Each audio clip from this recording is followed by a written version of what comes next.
so you guys know what we're talking about.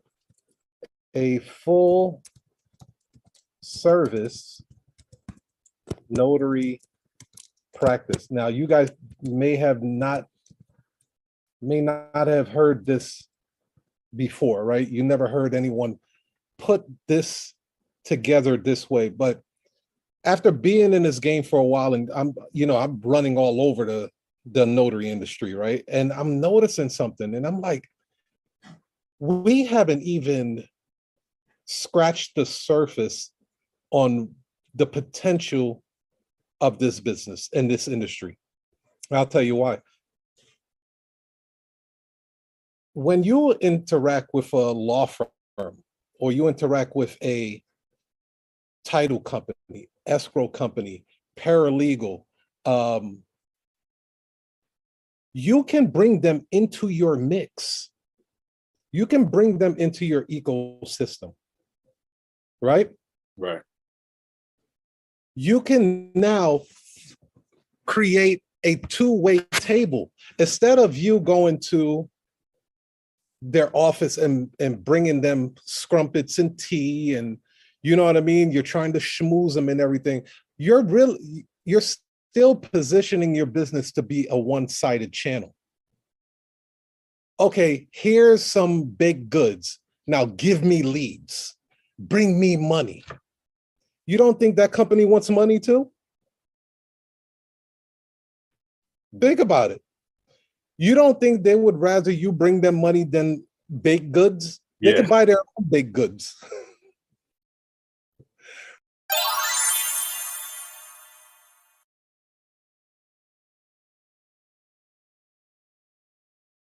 Ways to price your notary services. So quick disclaimer, do not copy, reproduce, or remix our material without written consent. Thank you. So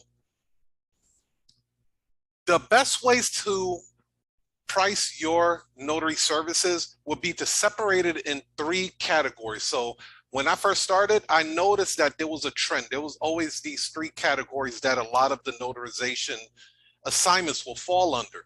Of course, you know, we do not use that word GNW, which is general notary work. That is, at this point, what amateurs would do. We do not use that term. So we call it specialty work, or we'll call it, you know, personalized documentations, right? So in the specialty section, this is where you would notarize documents like affidavit, power of attorney, last will and testament, trust package, custody, and consent. So these are documents that are personal to the individual, right? Or the family. Then we can go into the second category, which is real estate. In the real estate, this is where you're going to find loan closings, quit claim deed, warranty deed, transfer of debt instrument, refinance, loan modifications, etc. Right? And then the third category, which a lot of notaries do not realize that they're notarizing these documents, is the business category. This is where you're going to notarize items like the DBA, doing business as, corporate filings, dissolutions, partnerships, I-9 forms fall under the business category, liquor license, government, government contracts, and so on and so forth. So you have 3 categories now, right? Specialty, real estate, and business documents. Now, the next thing that you need to do is set a minimum for each category. Like, I am not leaving my house for less than this. So in my agency, for specialty items, our minimum is $129.97. Done, right? That's the minimum. That's like affidavit. For real estate, we will not dispatch any notary for less than $178.97. So that is our minimum for real estate documents, and of course it goes up from there. And then the same thing for business documents, the business category, our minimum is $158.97. So this makes it a lot more streamlined, makes it a lot easier for you to price your notary services. So take this chart, create your chart, even for fingerprinting. Is the fingerprinting falling under business or specialty items? Most likely, if they're getting a fingerprint, it's going to fall under business, right? So again, your minimum is $158.97. So you know how to price your services accordingly. I didn't want to make this video too long. I hope you got value out of this. I'll be making a lot more Snapchat videos just like this to help you guys out when you need to. Peace, love, and happiness. I'll catch you on the rebound. You heard?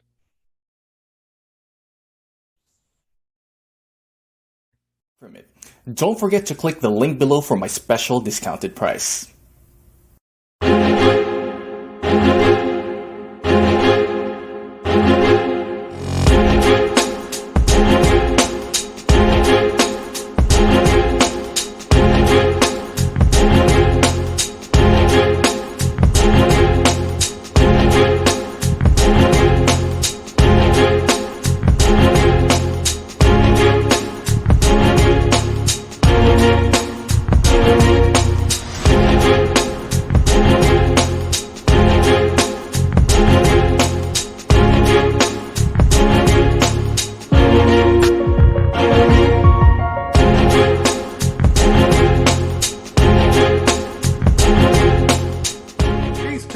This is your international sales and marketing hitman, your humble hip-hop sales coach, Tiger Toledo. And you already know what it is, man. You're rocking with the best. You heard? Today, we are kicking off a very, very special show. I got my fellow Brooklynite. I just found out she is from Brooklyn. Whoop, whoop, bop, bop. You already know how we do. Ladies and gentlemen, we have Ladies and the Stamp, Coach T. Give a round of applause for Coach T, ladies and gentlemen. I'm gonna have the sound effects and all that shit in the background, people. You already know I'm gonna turn up all the way. So I am so excited to have you on here. Thank you, Coach T, for being on and setting off. This is actually the continuation of the Queen Edition, believe it or not. When I first did the Queen Edition, I was only able to get 2 women. Oh, wow. So I was like, damn, that's not a real season for Queen Edition. And I was like, all right, let me reach out to more of the sisters out here that's really making an impact. And I remember when I first saw you, you had a billboard in lights. And I was like, stop the press. Okay. Who is this person with a billboard standing in front of it like, what up? Right. And you know, I was so extra. Yeah, right. And I was so impressed. I was so impressed with you on that alone, because I was like, this person went above and beyond the Call of Duty on this one. So, Coach T, please tell the ladies and gentlemen who you are and what you do. Absolutely. Well, thank you. Yes. So I am excited to be here because I have been following you as well. You know, in the notary world, we follow each other, especially because we look for guidance. So it was such a pleasure when you reached out to me. I was like, oh, me? You talking to me? So I'm excited to be here. I'm excited to share with your team. So my name is Tanika. That's why they say Coach T. I'm from Brooklyn, New York, but I live in Georgia. I've been here for maybe about 13 years, but I've always been a notary. I just, at the beginning of the time when I was a notary, you know, I didn't know that you can do anything but be at your job and stamp some documents. So that's kind of how I started, until I started teaching myself and learning along the way, finding people doing different things. And it was like, oh, you can do more than just this, right? But of course, you know, you can't do it if your job is paying for it. So you have to do things on your own. So, you know, it took me a while to kind of step out of that and be comfortable enough to get away from that employee mentality and turn it into something that I can do on my own. But nevertheless, I'm here. I'm excited to be here. I actually been a notary since 2009. Okay. It's been a long time. But I didn't really step into this whole, you know, boss business thing until maybe 2019. Nice. Yep, so what do you specialize in exactly? So I actually specialize in mobile notary and notary signing agent work. So I do the transition.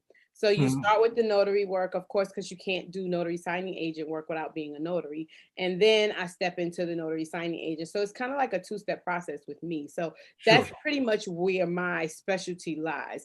I've studied so much about being a notary and what it takes and the laws that I ended up starting to study everybody else's state, just not just mine. So that's how I was able to make it global.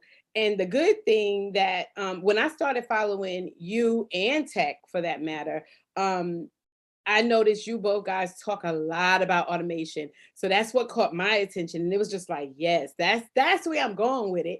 And so sometimes you have to take that and learn how to, hear what other people have to say and kind of collaborate with other people, learn their techniques or just get some ideas from them. And that's how I started following you guys, because it's like, okay, I'm only one person, but I'm learning everybody else's state. Like, it's got to be more to this. It's got to be more to me just being right here in Georgia. Especially since I'm from New York, because then people reaching out to me from New York like, hey, and I'm like, well, I'm actually in Georgia. Right. Oh, so you can't help me here? I can. So however, right, exactly. So it made me do the stretch and got me out of my own comfort zone, because not only am I learning Georgia laws, it was challenging me to know just globally what you have to do as a notary. So I became really good at having classes that have a diverse. And so it would be a class full of people from Cali, Virginia, Detroit, New York, Texas. And so it helped me grow as well. But nevertheless, I specialize in teaching notaries as a whole, so that we're not getting caught up in this loophole with going to jail or getting charged for things or not knowing what we need. Now that's really interesting, because Georgia is an attorney state, and anytime I'm talking to notaries in Georgia, there's a high level of fear there, because it's like, oh my God, I could get in trouble for this, I could get in trouble for that. How do I charge for this? How do you navigate around that to actually make money? Because the Georgia laws technically doesn't allow you to make any bread. Oh, I love this question, because you don't understand what my DMs look like, and I start to ignore them.